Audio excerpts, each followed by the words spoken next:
Een topkeerster op het 23e en daarna op het hoogste niveau in honkbal. Ze had 174 interland spelen. Jokelien Tienstra beëindigde correct die carrière doet ze met een hersentumor geconfronteerd werd. In 2008 ben ik gestopt en op 24 juli 2008 kreeg ik een epilepsieaanval in de auto. En toen hebben ze een dag daarna een hersentumor geconstateerd. En daar ben ik in 2009 na geopereerd en sindsdien gaat het wel goed. Ik mooi een tumor bleunze actief, nou als trainer van honkbaltalent. Er wordt nou een documentaire over haar leven maken, maar daarin het opmerkelijke verhaal van hoe ze de tumor voor het eerst vernam. Ze had een epilepsieaanval en toen was er over zo'n vrachtwagenchauffeur. Die had gezien dat ze bewusteloos werd. Die heeft dat waargenomen en die heeft bewust zijn vrachtauto achter de auto van Jokelien gezet. Waardoor zij kon uitrijden en levend de auto kon verlaten.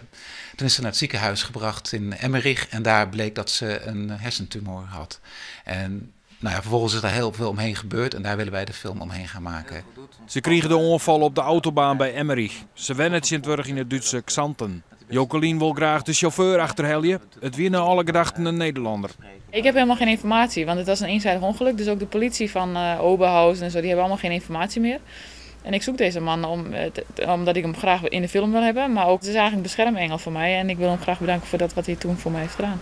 De documentaire wordt maken in opdracht van Omroep Friesland en de Hersenstichting. De makker zou onder oren met haar ouders praten. Wat verwachten ze ervan? Het is vooral een film voor mijzelf. Want ik doorleef die hele afgelopen 4 jaar en ook wel een stukje verleden van de sport beleef ik nu weer opnieuw. Maar ik hoop ook hiermee aan mensen die in een situatie zitten zoals ik, te motiveren om door te gaan met hun leven. Want het is niet voorbij. Je kunt op de bank zitten en wachten tot je doodgaat, maar dat is zonde van je leven, want je hebt er maar één. Dus probeer bewust te zijn van dat wat je nog hebt en niet te veel te denken aan datgene wat je niet meer hebt. Dus probeer vooral te genieten van elke dag. De film wordt in februari uitgestuurd.